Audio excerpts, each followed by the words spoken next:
palavra Sua Excelência, senador Eduardo Girão, para dirigir-se à tribuna e por 15 minutos fazer o seu pronunciamento na condição de candidato.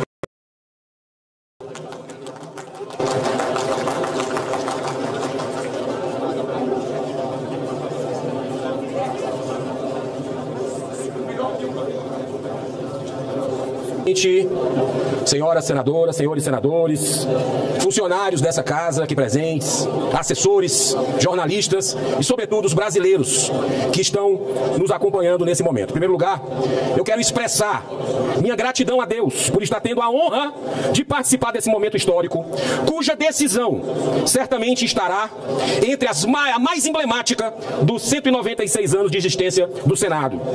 Pois o Brasil está todo mobilizado por saber que o voto de cada um de nós, senadoras e senadores, aqui presentes, impactará por gerações. Quem diria eu, senhor presidente, um ativista pela vida, que vinha nessa casa diversas vezes lutar contra o aborto, contra a legalização das drogas, me elegeria senador da República. E hoje teria a oportunidade de ser candidato a presidente do Senado e a colaborar com a mudança dessa instituição que é vital para a República. Ao longo de minha vida, sempre me impressionou a sabedoria da antiga Grécia, que há 2.400 anos viveu a primeira experiência histórica com a democracia. Até hoje, todas as universidades do planeta estudam os elevados conceitos filosóficos, políticos e morais deixados principalmente por Sócrates, Platão e Aristóteles, criaturas muito à frente de seu tempo. Nos livros A República, escrito por Platão, A Política de autoria de Aristóteles, encontramos as bases para o exercício da grande política. Nessas obras são tratadas dos riscos da degeneração da atividade política, como a demagogia, o domínio das oligarquias e a tirania, entre outras coisas. É por isso que é tão importante que hoje exercitemos o voto aberto, um direito do eleitor e uma obrigação do representante com o sagrado princípio da transparência. Nunca escondi que quero um Senado mais próximo da população, que atenda aos anseios legítimos da sociedade.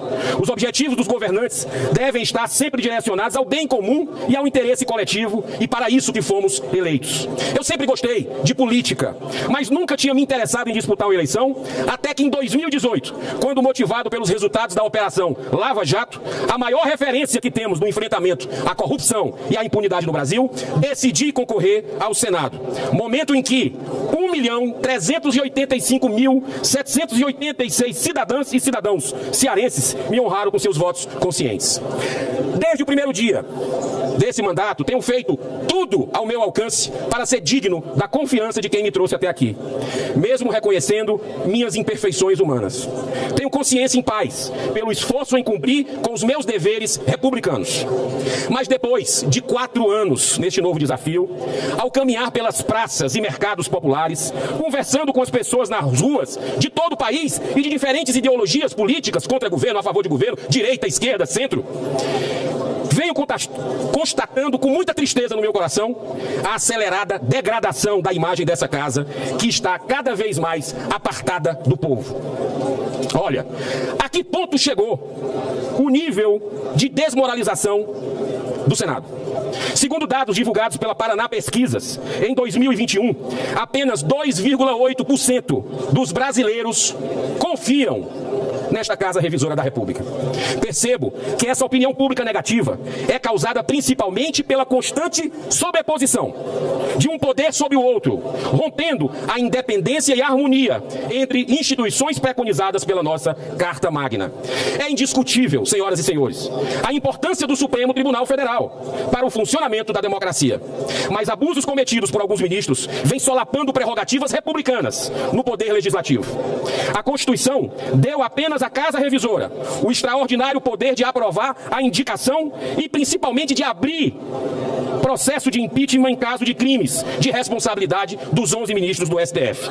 Mas em 133 anos de República, nunca se instalou nenhum processo nesse sentido, mesmo tendo nos últimos anos diversos deputados e senadores cassados e até 2 presidentes da República que foram condenados em processo de impeachment.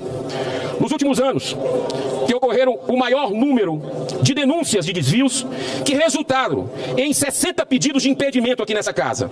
Mas nenhum deles foi deliberado no plenário, que é o fórum soberano dessa instituição. Simplesmente nenhum. Da mesma forma, como a CPI da Lava Toga não foi instalada, a despeito do esforço de alguns senadores. Somos 81 que foram honradas por mais de 100 milhões de brasileiros, cabendo a nós a responsabilidade de garantir com altivez e serenidade a independência entre os três poderes. Estou convencido que temos uma crise econômica, uma crise política, social, mas a mãe de todas as crises é a moral que assola a nossa nação. Aquele que sentar nesta cadeira deve ter a obrigação moral de fazer o Senado cumprir o seu dever constitucional para o reequilíbrio entre os poderes, resgatando a plena democracia que só existe com a garantia da liberdade de expressão e manifestação de livre pensamento. Não dá para continuar assistindo, não, passivamente, artistas, religiosos, empreendedores, jornalistas e até parlamentares sendo censurados e perseguidos implacavelmente, sem o devido processo legal. Tendo as suas redes sociais, acredite se quiser, derrubadas, contas bancárias bloqueadas e passaportes retidos por expressarem a sua opinião. Todos aqui, gostem ou não, democrática e legitimamente foram eleitos por estarem representando seus estados. Para isso, defendo o fortalecimento do diálogo, sim, interno, nas tomadas de decisões, além de garantir a votação em plenário anualmente de pelo menos um projeto de lei proposto por cada senadora e senador. Se vai passar ou não, faz parte do processo democrático. Mas os eleitores têm direito, sim, de verem os temas compromissados na campanha sendo debatidos e votados aqui. Temos também que aumentar a transparência na gestão administrativa do Senado, que consome hoje 5 bilhões, B de bola e de índio, 5 bilhões de reais dos impostos pagos com o suor de cada brasileiro, além de combater muitos privilégios indevidos. Retomar a deliberação de pautas fundamentais, como o retorno da prisão em segunda instância. E que a presidência desta casa exerça sua persuasão para que a Câmara dos Deputados vote o fim do foro privilegiado, aprovado aqui por unanimidade. Eu quero ressaltar o meu profundo respeito pelas candidaturas dos meus adversários. Jamais inimigos. Rodrigo Pacheco e Rogério Marinho. Penso que não cabe à presidência dessa casa um posicionamento de base governista, nem de oposição, e muito menos sermos um puxadinho de outros poderes.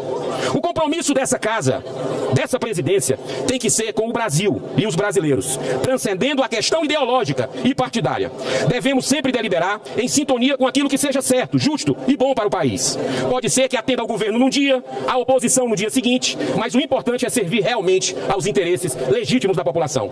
Vivemos num país fantástico, com abundância de energia e um extraordinário potencial de desenvolvimento em muitos setores, como o turismo, a agricultura, que inclusive nos credencia como um verdadeiro celeiro da humanidade.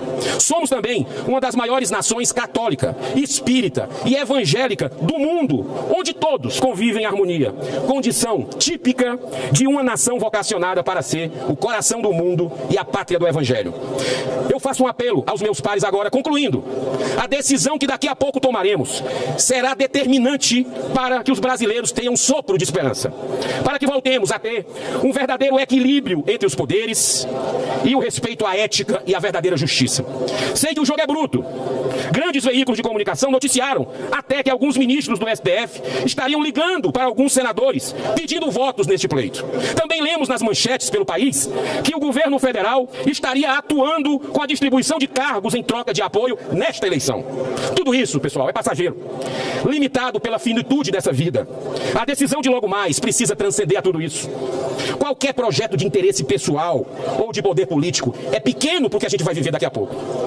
É muito maior do que tudo isso, essa decisão das decisões, pois todos teremos que prestar contas com a nossa consciência, pois tudo que se planta se colhe.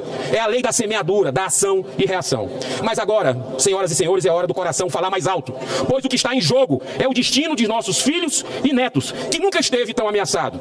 O seu voto pode representar a redenção do Senado Federal. Eu gostaria, senhor presidente do Senado, de tentar mudar muita coisa aqui. O caminho que estamos indo não é um caminho bom e não condiz com a importância que esta casa, que precisa se dar ao respeito. O que me motiva são causas e não um mero prestígio de um cargo importante como presidente do Senado Federal. A possibilidade de ser o líder dessa casa, o mandatário, me daria condições de trabalhar com mais força pelo que eu acredito. Fiz a minha parte para viabilizar esta candidatura, mas reconheço que não foi possível e se tem alguém com mais chances de garantir a alternância de poder, eu peço 1 minuto para concluir mais, senhor presidente. Muito obrigado.